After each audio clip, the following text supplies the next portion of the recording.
আর আজকে এই ফাউন্ডেশনের এক বেয়াদব আমাকে বলে যে সৌহাট আমাদের কারোর সাথে কোনো আলাপ না করে, আমরা এখানে যারা সবাই আছি আমরা জেনারেল মেম্বার হিসেবে আমাদেরকে রাখা হয়েছে, আর এটা জাস্ট আমাদেরকে দেওয়ার জন্য আমাদেরকে ডেকে আনা হয়েছে। তাহলে আমাদের সন্তানরা কি শহীদ হয়েছে এই কারণে, শহীদ ফ্যামিলির লোক এখানে রিপ্লেসমেন্ট করার জন্য?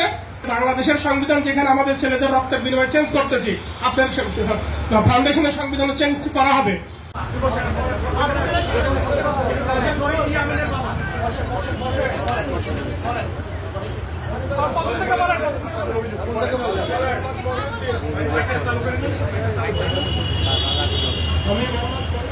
আমার ছেলে শাহিদ আসামুল ইয়ামিন, আমার ছেলে ফেসবুকে কোনো পোস্ট দিয়ে শহীদ হয়নি।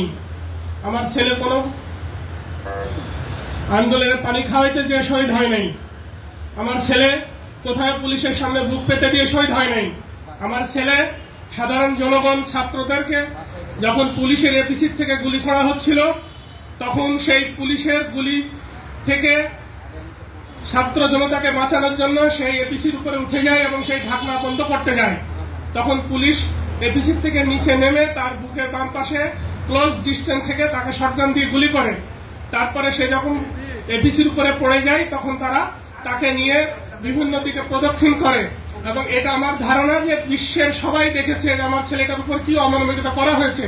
আর আজকে এই ফাউন্ডেশনের এক বেয়াদব আমাকে বলে যে সৌহাট ওয়াটার, সে কিসে? আমরা বলেছি শহীদ ফাউন্ডেশনের শহীদ ফ্যামিলির বাইরে কেউ থাকতে পারবে না, কারণ এখন যে স্নিগ্ধ সিও ছিল সে শহীদ ফ্যামিলির, আমাদের কোনো আপত্তি ছিল না, আমাদের কারোর সাথে কোনো আলাপ না করে আমরা এখানে যারা সবাই আছি আমরা জেনারেল মেম্বার হিসেবে আমাদেরকে রাখা হয়েছে, আর এটা জাস্ট আমাদেরকে দেওয়ার জন্য আমাদেরকে ডেকে আনা হয়েছে যে আমরা সিও, উনি পদত্যাগ করেছে, আমরা একটা সিও দিয়েছি, সেই সিওর সাথে শহীদ ফ্যামিলির বা ওনার শহীদ ফ্যামিলির কোনো সম্পর্ক নাই। তাহলে ওনার যদি কোনো আবেগ না থাকে, ওনার যদি শহীদ পরিবারদের প্রতি কোনো দরদ না থাকে, তাহলে ওনার কাছে আমরা কি যে বলবো?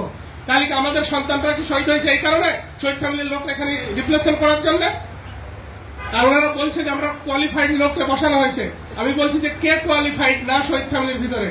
আমি বলছি আমি ঢাকা ইউনিভার্সিটিতে ফার্স্ট ক্লাস ফার্স্ট, আমি 22 বছর ব্যাংকিং চাকরি করেছি, আমি 17 সালে যমুনা ব্যাংক থেকে সিনিয়র ভাইস প্রেসিডেন্ট হিসেবে পদত্যাগ করেছি। আমি সিওর জন্য কোয়ালিফাইড না?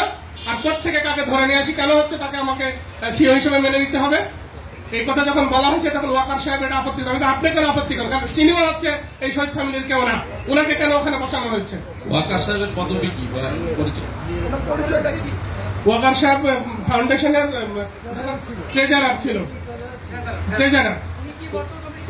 হ্যাঁ, উনি বর্তমান কমিটিতে আছে এবং উনি প্রবলভাবে আপত্তি করছে যে এটা চেঞ্জ হবে না। কিন্তু কেন চেঞ্জ হবে না? আমাদের আবেগের কি কোনো মূল্য নেই? শহীদ ফ্যামিলির আমরা বলেছি যে সিও এর আগে শহীদ ফ্যামিলিতে ছিল, এখনো শহীদ ফ্যামিলির ভিতর থেকেই দিতে হবে, এবং যোগ্যতর লোক আছে তাদেরকে আপনারা বসান। এনারা বলছেন না এটা চেঞ্জ হবে না, আমাকে বলছে সংবিধান করেছেন। আমি বলছি যে বাংলাদেশের সংবিধান যেখানে আমাদের ছেলেদের রক্তের বিনিময়ে চেঞ্জ করতেছি, আপনার ফাউন্ডেশনের সংবিধান চেঞ্জ করা হবে, যে ফাউন্ডেশনের সবসময় সিও শহীদ ফ্যামিলির থেকে আসবে, নাহলে তো আমাদের কথা এমন।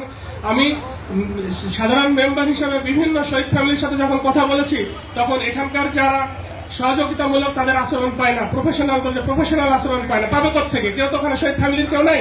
এমনকি ফাউন্ডেশনে যারা আহত তাদেরকে কর্মসংস্থান দেওয়া উচিত ছিল। ফাউন্ডেশনের অধিকাংশ কর্মচারী আহতও না, তারা আহত যোদ্ধাও না, তারা শহীদ ফ্যামিলিরও কেউ না। এটা তাদের, আমরা ওয়াকার ট্রেজারার হিসেবে তার পদত্যাগ দ্রুত দাবি করতেছি, কারণ সে কোনো শহীদ ফ্যামিলিকে বলতে পারে না যে সো হট ননসেন্স। ওয়াকার শহীদ ফ্যামিলি, শহীদ ফাউন্ডেশনের ট্রেজারার। আর কি পরিচয় আছে?